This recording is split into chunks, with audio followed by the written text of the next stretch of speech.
5 अगस्त को रिलायंस ग्रुप के चेयरपर्सन अनिल अंबानी से ईडी ने करीब 10 घंटे पूछताछ की। सूत्रों के मुताबिक अनिल अंबानी ने पूछताछ के दौरान दावा किया कि उन्हें इन फाइनेंशियल डील्स की जानकारी नहीं थी। ये सभी फैसले उनकी कंपनी के फाइनेंस और बोर्ड द्वारा लिए जाते थे और वह सिर्फ इस पे दस्तखत करते थे। ईडी और पीएमएलए के तहत पूछे गए कई सवालों के जवाब देने के लिए अंबानी ने 7 से 10 दिन तक का वक्त मांगा था, जो अब पूरा हो चुका है। जांच एजेंसी उस रकम के ट्रांजैक्शन चैनल्स को ट्रैक कर रही है कि पैसा कहां से आया, कैसे गया और किन खातों से होकर गुजरा। अब जब मोहलत खत्म हो चुकी है तो ईडी जल्द ही अनिल अंबानी और इस केस से जुड़े अन्य लोगों को फिर से पूछताछ के लिए बुला सकती है। ऐसे में आगे की कार्रवाई कितनी तेज होगी, इस पर सभी की निगाहें टिकी हैं। और अब इस पूरे मामले पर ज्यादा जानकारी के लिए हमारे संवाददाता रजनीश शर्मा आपको देंगे ग्राउंड अपडेट। 5 अगस्त 2025 को ईडी ने रिलायंस ग्रुप के चेयरमैन अनिल अंबानी को पीएमएलए और मनी लॉन्ड्रिंग के तहत समन देकर पूछताछ के लिए ईडी के दिल्ली मुख्यालय बुलाया था। अनिल अंबानी 5 अगस्त को सुबह तकरीबन 11 बजे के आसपास ईडी दफ्तर पहुंचे भी और तकरीबन 9 से 10 घंटों की पूछताछ के बाद वो देर रात तक ईडी दफ्तर से अपने घर के लिए निकले।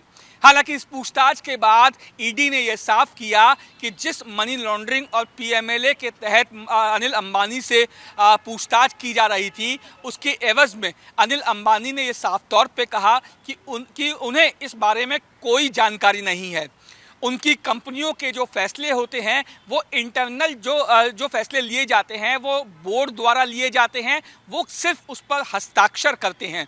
इसके अलावा अनिल अंबानी ने ईडी से उनके सवालों के जवाब के एवज में 7 से 10 दिनों का वक्त मांगा और इस वक्त के दौरान वो संबंधित डॉक्यूमेंट्स और तमाम वो दस्तावेज इकट्ठा करने के लिए मोहलत मांगी गई थी, जिन सवालों के जवाब ईडी अनिल अंबानी से चाह रही थी।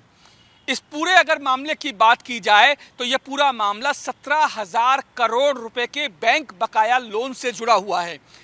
जो ईडी है वो लगातार इस बारे में जो जांच कर रही है कि इतनी बड़ी रकम का ट्रांजैक्शन कैसे हुआ, किन चैनलों के जरिए हुआ, किन माध्यमों के जरिए इस कैश का ट्रांजैक्शन किया गया। वहीं अगर गौर किया जाए तो जुलाई 2025 में ईडी ने 50 कंपनियों समेत रिलायंस जो ग्रुप के जो टॉप अधिकारियों के साथ साथ 25 जो है लोगों के 35 ठिकानों पर एक साथ छापेमारी की थी। ये छापेमारी पीएमएलए और मनी लॉन्ड्रिंग को लेकर की गई थी और इसी छापेमारी के बाद जब तमाम सबूत और तमाम चीज़ें ईडी के हाथ लगी थी तो उसके बाद ही ईडी ने रिलायंस जो ग्रुप के जो चेयरमैन हैं अनिल अंबानी, उनको पूछताछ के लिए बुलाया था। फिलहाल अगर बात की जाए ईडी की तो ईडी ने इस मामले में सेबी की रिपोर्ट का भी हवाला दिया है।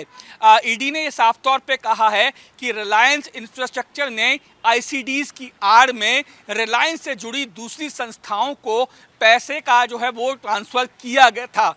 यही वो पूरी चीज़ें थी जिनको लेकर ईडी लगातार अनिल अंबानी से पूछताछ कर रही है। फिलहाल अनिल अंबानी ने जो 7 दिन की जो मोहलत मांगी थी कि वो 7 दिन की मोहलत उनको चाहिए, जिसके बाद वो तमाम डॉक्यूमेंट्स और तमाम दस्तावेज़ों को इकट्ठा करेंगे, वो आज यानी 12 अगस्त को पूरी हो रही है। अब ये बहुत मुमकिन है कि ईडी एक बार फिर अनिल अंबानी को समन देकर पूछताछ के लिए दिल्ली के ईडी मुख्यालय बुला सकती है। बहुत मुमकिन है कि अगर ईडी अनिल अंबानी द्वारा पेश किए गए सबूत, डॉक्यूमेंट्स और दस्तावेजों से सहमत नहीं होती है, संतुष्ट नहीं होती है, तो आने वाले दिनों में न सिर्फ अनिल अंबानी की बल्कि रिलायंस से जुड़े उन टॉप अधिकारियों की भी मुश्किलें बढ़ सकती हैं, जिसके तहत ईडी अपनी जो है मनी लॉन्ड्रिंग और पीएमएलए के तहत जो जांच कर रही है उसको आगे बढ़ा रही है। फिलहाल अब ये देखने वाली बात होगी कि ईडी अब कब अनिल अंबानी को एक बार फिर मनी लॉन्ड्रिंग और पीएमएलए के तहत जो जांच की जा रही है उसके लिए कब पूछताछ के लिए बुलाती है। वीडियो जर्नलिस्ट कमल के साथ रजनीश शर्मा, इंडिया डेली, दिल्ली।